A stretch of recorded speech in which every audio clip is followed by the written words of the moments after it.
Hello students, welcome to Pratibham classes by Pratiksha Agrawal. पिछले बार हम लोग ने क्या पढ़ा था? ओम्स लॉ डीसी सर्किट्स में। आज हम पढ़ेंगे effect of temperature on resistance, यानी कि रेजिस्टेंस पे टेम्परेचर का क्या प्रभाव पड़ता है। इसके लिए हम 6 चीज़ों पे इसका प्रभाव देखेंगे। पहला है मेटल्स, उसके बाद है अलॉयज, फिर है नॉन मेटालिक, चौथा है कंडक्टर्स, फिर सेमीकंडक्टर्स, लास्ट है इंसुलेटर। सबसे पहला हमारा टॉपिक है क्या? धातु, यानी कि मेटल्स। मेटल्स को हिंदी में क्या कहते हैं? धातु। अब प्योर मेटल्स जो होते हैं, एकदम प्योर, मतलब उसमें कोई भी इम्प्योरिटी ना मिली हो, तो टेम्परेचर कोफिशिएंट ऑफ रेजिस्टेंस उसका क्या होता है? पॉजिटिव। ये देखिए, उसका टेम्परेचर कोफिशिएंट क्या होता है? पॉजिटिव।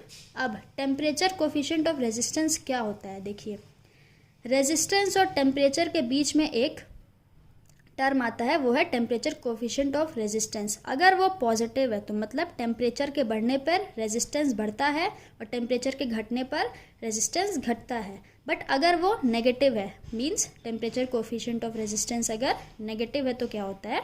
टेम्परेचर के बढ़ने पर रेजिस्टेंस क्या होगा? घटेगा इस बार, क्योंकि नेगेटिव है।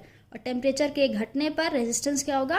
बढ़ेगा। ठीक है, तो अल्फा से रिप्रेजेंट किया जाता है इसे। इसके बारे में हम आगे देखेंगे एक फॉर्मूला में, बाकी आगे पढ़ते हैं। ठीक है, अब इसको रीड कर लेते हैं, फिर आगे समझाती हूँ।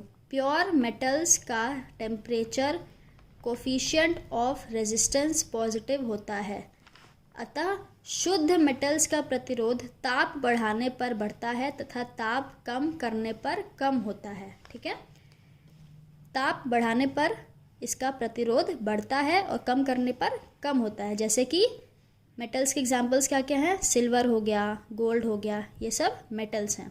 समझ में आ गया? अब नेक्स्ट है हमारा अलॉयज। अलॉयज क्या होता है? मिश्र धातु, मीन्स दो चीज़ों का कॉम्बिनेशन, लाइक ब्रॉन्ज हो गया, ब्रास हो गया। ब्रॉन्ज में क्या होता है? कॉपर प्लस टिन, और ब्रास में कॉपर प्लस जिंक। अब देखिए, इसमें क्या होता है?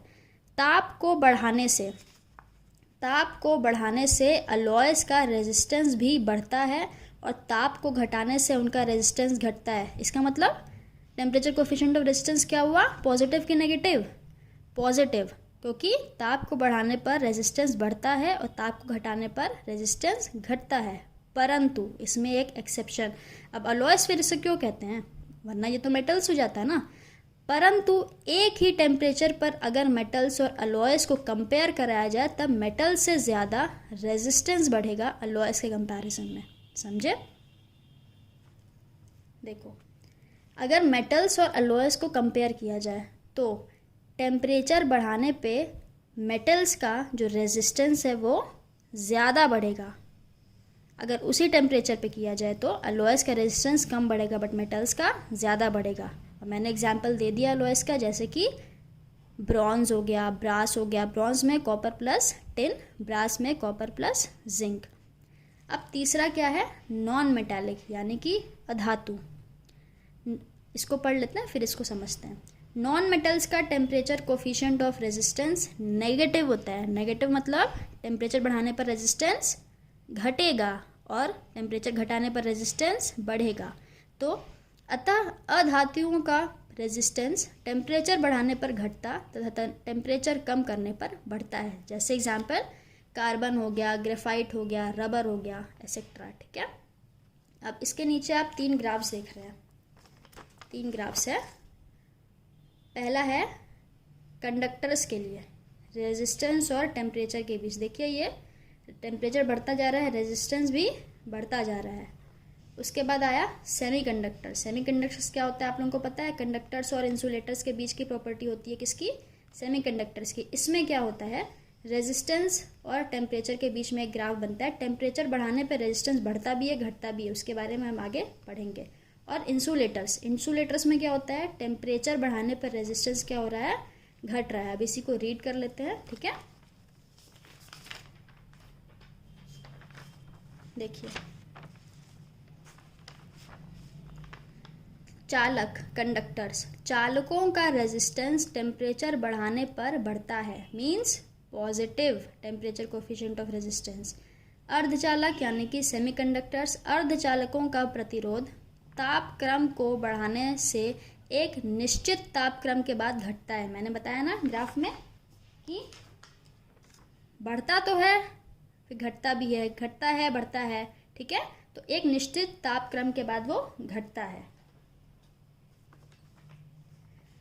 इंसुलेटर्स, कुचालक का प्रतिरोध तापक्रम बढ़ाने से घटता है, यानी कि टेम्परेचर हमने बढ़ाया तो रेजिस्टेंस क्या हो रहा है, घट रहा है। अब हमारा नेक्स्ट टॉपिक है कि रेजिस्टेंस और टेम्परेचर में रिलेशन क्या है। होप सो आप लोगों को पहला टॉपिक क्लियर हो गया हो। अब हम रिलेशन देखेंगे रेजिस्टेंस और टेम्परेचर में। RT equals to R0 1 plus alpha T. Alpha के बारे में अभी मैंने थोड़ा देर पहले बताया था, क्या कहलाता है ये, टेम्परेचर कोफिशिएंट ऑफ रेजिस्टेंस। और टी यहाँ पे टाइम नहीं है, यहाँ पे क्या है, टेम्परेचर है, टेम्परेचर, ठीक है। RT, टी मतलब T डिग्री सेल्सियस पे रेजिस्टेंस कितना है, और R 0 डिग्री सेल्सियस पे रेजिस्टेंस कितना है, अल्फ़ा उसका कितना है, means temperature coefficient of resistance, और टेम्परेचर T। यहाँ पे सारी चीज़ें लिखी हुई हैं। RT क्या है, T डिग्री सेल्सियस पे चालक का रेजिस्टेंस, R0 0 डिग्री सेल्सियस पे चालक का रेजिस्टेंस, T टेम्परेचर, और alpha temperature coefficient of resistance. अब इस पे हम न्यूमेरिकल देख लेते हैं एक। देखिए,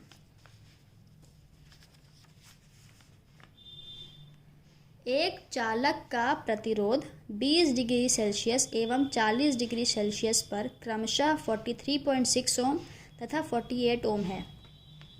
एक चालक, एक ही चालक है, कंडक्टर एक ही है, उसका रेजिस्टेंस 20 डिग्री सेल्सियस पे कितना दिया है, 43.6, और 40 डिग्री सेल्सियस पे कितना दिया है, 48 ओम, ठीक है। तो क्या निकालना है, टेम्परेचर कोफिशिएंट ऑफ रेजिस्टेंस, उसका हिंदी होता है प्रतिरोध ताप गुणांक, ठीक है।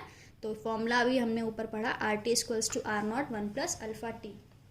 अब देखिए, हमें R0 की वैल्यू इसमें नहीं पता है, R0 की वैल्यू नहीं पता है। RT की वैल्यू तो चलिए ठीक है, अल्फ़ा की वैल्यू निकालनी है, टेम्परेचर दिए हुए हैं, पर R0 की वैल्यू नहीं पता है, ठीक है।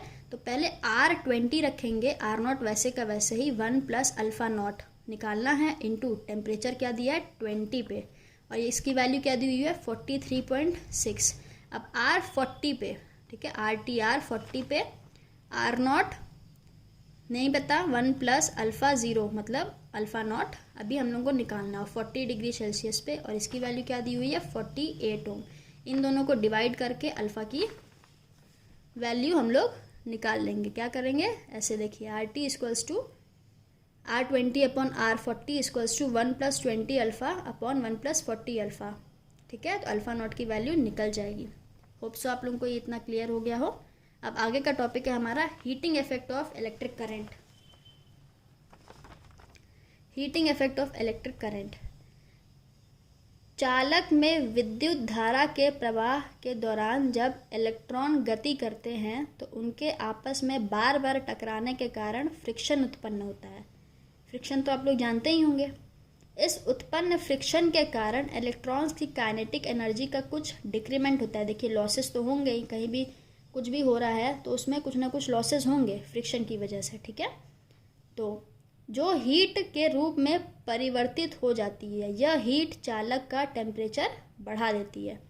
यदि किसी चालक के सिरों पे V वोल्ट का विभवांतर प्रयुक्त होने पर I एम्पियर की धारा T सेकेंड तक प्रवाहित की जाए तब